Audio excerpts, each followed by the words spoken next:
vai ser o mundo, né, depois de Gaza, assim, olhando para a história, né? O que vai ser o significado de Gaza para todos nós, para a humanidade? O significado de Gaza. Em primeiro lugar, eu quero dizer o seguinte: eu não sou junguiano. Eu não compartilho das teorias junguianas de relação com os astros, de arquétipos e etc. Mas eu sou irresistivelmente obrigado a ver uma sincronicidade, uma relação de uma feliz coincidência, quase mágica, entre o fato de que foi anunciado o Acordo de Paz hoje, justamente quando o Prêmio Nobel da Química foi para um refugiado palestino, o Omar Yaghi, que é um cara que foi expulso da Palestina pelo sionismo, foi lá para a Jordânia, vivia num quarto com a sua família, umas 10 pessoas e animais dentro do quarto, uma família extremamente pobre. Esse cara ganhou o Prêmio Nobel da Química. Então eu sou obrigado a ver aí uma conjunção dos astros que eu acho fantástica. O que aconteceu o que está acontecendo na Palestina, na minha opinião, é o título daquele livro lá o título não, a frase final daquele livro lá do Hemingway. Por quem os sinos dobram? Os sinos dobram por ti, imperialismo. Porque olha aqui, vamos recuperar um pouco a memória.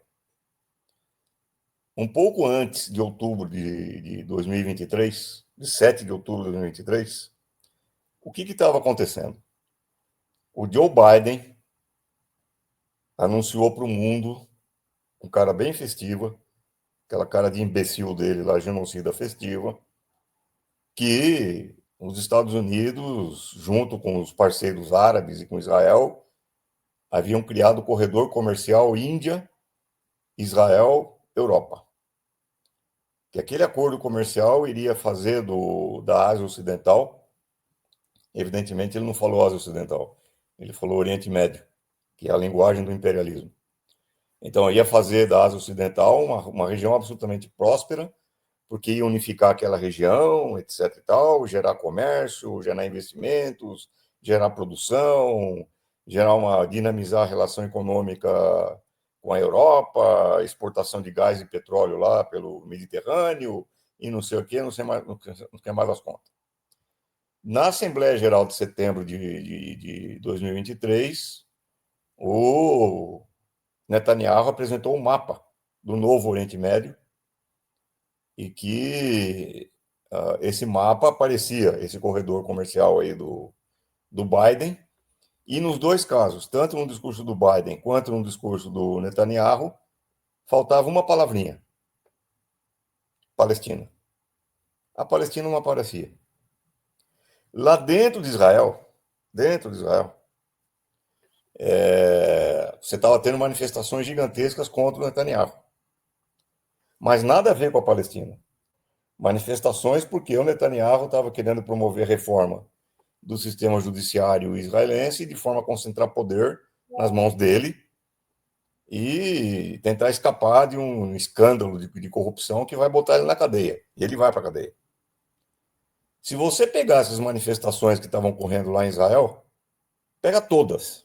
Todas. Estava tendo quase todo dia manifestação. 500 mil pessoas em Tel Aviv, não sei o que e tal. Eu desafio você a encontrar em qualquer uma dessas manifestações a palavra Palestina. Não existia. A Palestina tinha acabado. A Palestina já era um caso resolvido. Ninguém mais falava em Palestina. E pior ainda, num prazo de semanas, 2 semanas, 3 semanas, até o final de outubro, seriam assinados os acordos abrâmicos, os acordos dos países árabes com Israel. Por que acordos abrâmicos? Porque aí o nome aí é um nome esperto, né? Um nome que tenta aparentar unidade, né? Que eram as 3 grandes civilizações descendentes de Abrão, fazendo um acordo que todos se reconheciam, etc e tal. Esse acordo seria pá de cal na causa palestina. Porque a principal monarquia islâmica a sede dos locais sagrados do Islã, a Arábia Saudita, assinaria os acordos. E isso significaria a realização do plano Biden-Netanyahu para transformar aquela região numa vasta região de empreendimentos, junto com a Índia, enterrando de vez a questão palestina. Ninguém ia mais falar em Palestina. A população palestina estava condenada ao esquecimento, a viver sob o apartheid brutal. Ninguém dava mais a mínima para a Palestina. Há 2 anos atrás. Pula para agora. O que está acontecendo? Palestina é o centro da discussão mundial. É impossível entender a situação mundial sem entender a Palestina. Esse acordo é extraordinário. Esse acordo é extraordinário. O Trump, que toda vez que ele se referia ao Hamas, ele se referia ao Hamas como um bando de terroristas que tinha que ser aniquilado, pega a nota que ele soltou hoje. Todo feliz porque o Hamas aceitou negociar, resolveu assinar o acordo. O Hamas, o Netanyahu proclamou o acordo com tom de vitória, porque o Hamas aceitou negociar o acordo. O que significa isso? Significa o seguinte, em poucas palavras. Quando você olha para aquela região, eu te pergunto, o que você enxerga? O teu primeiro impulso é dizer, eu enxergo escombros e enxergo ruínas. O meu primeiro impulso é dizer, eu enxergo a Palestina. Eles não acabaram com a Palestina.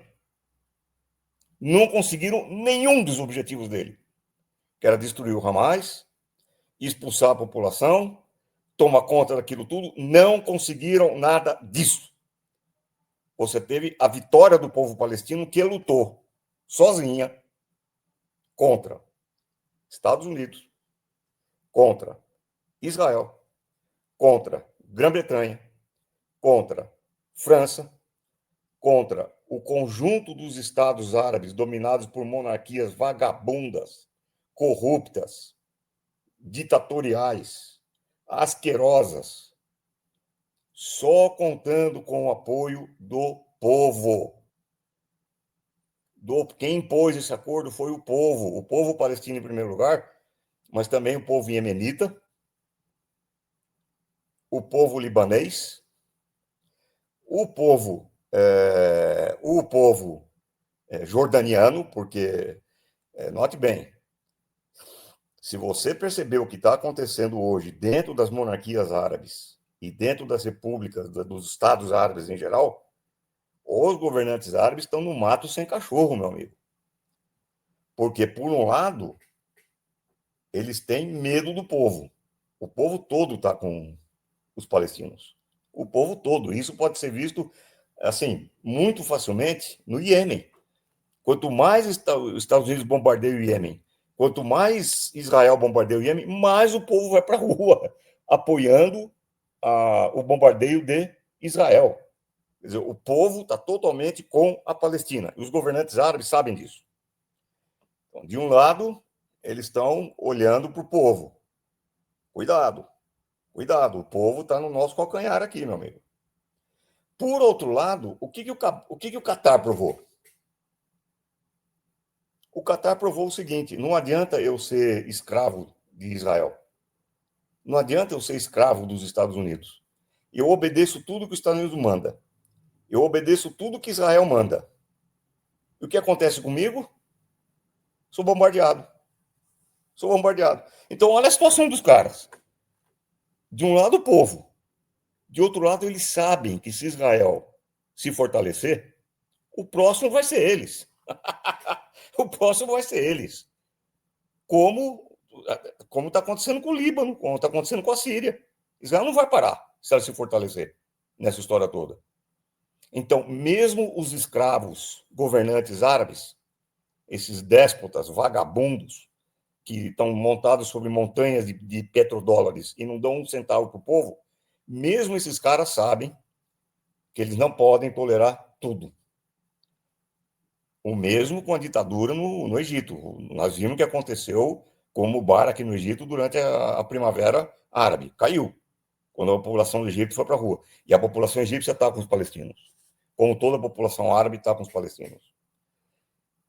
A resistência palestina foi o dínamo, o motor desse movimento de solidariedade mundial que se expressou nas ruas do mundo inteiro e que agora coloca Estados Unidos e Israel no mato sem cachorro.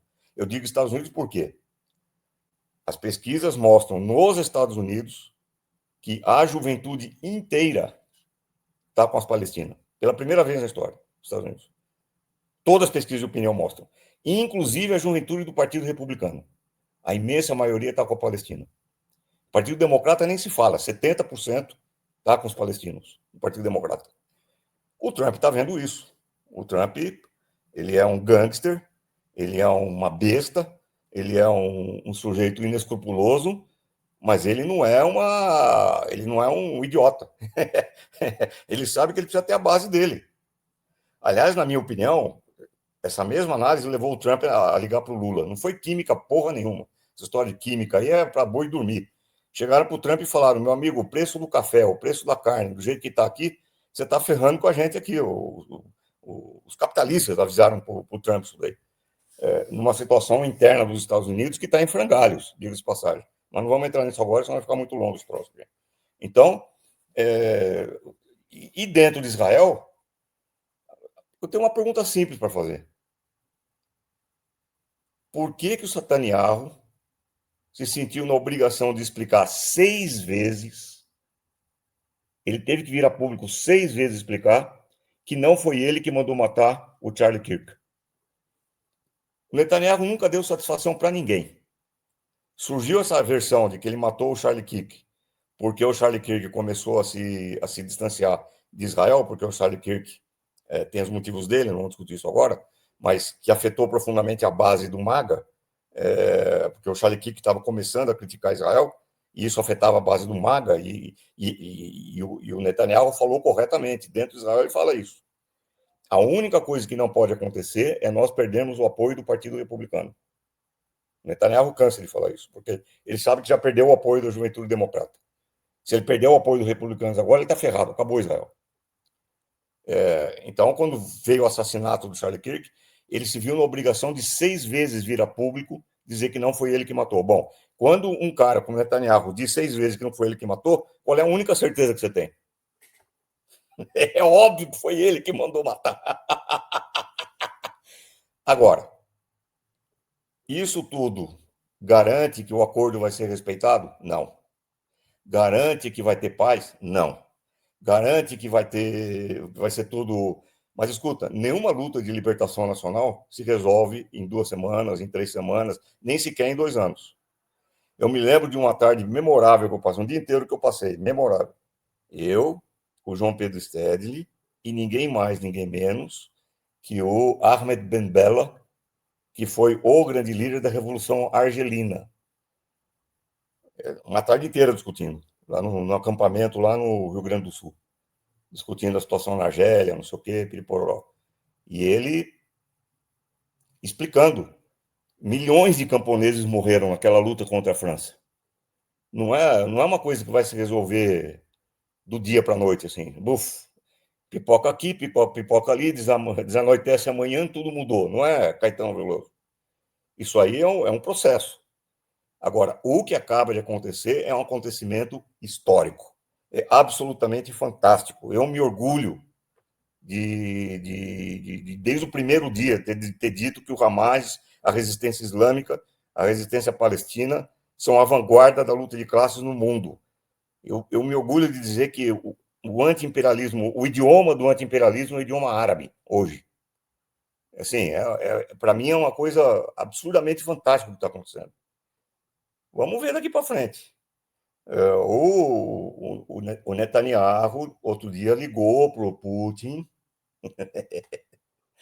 para dizer para o Putin que não pretendia atacar o Irã, depois que o Ali Khamenei começou a dizer que pode fazer um ataque preventivo contra Israel, se continuar essa porcaria de dizer que vai atacar o Irã. E o Putin, o Netanyahu ligou, pelo amor de Deus, para o Putin para acalmar o Irã, porque Israel sabe que se o Irã atacar agora, acabou. Os caras...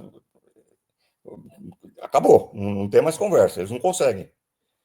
Então, a situação está, claro, continua sendo trágica, continua sendo sangrenta, continua sendo tudo aquilo que nós sabemos que é, mas, 80 anos de guerra para criar um soft power positivo para Israel foram enterrados nos últimos 2 anos pelo povo palestino. Isso é uma vitória esmagadora, é uma vitória histórica.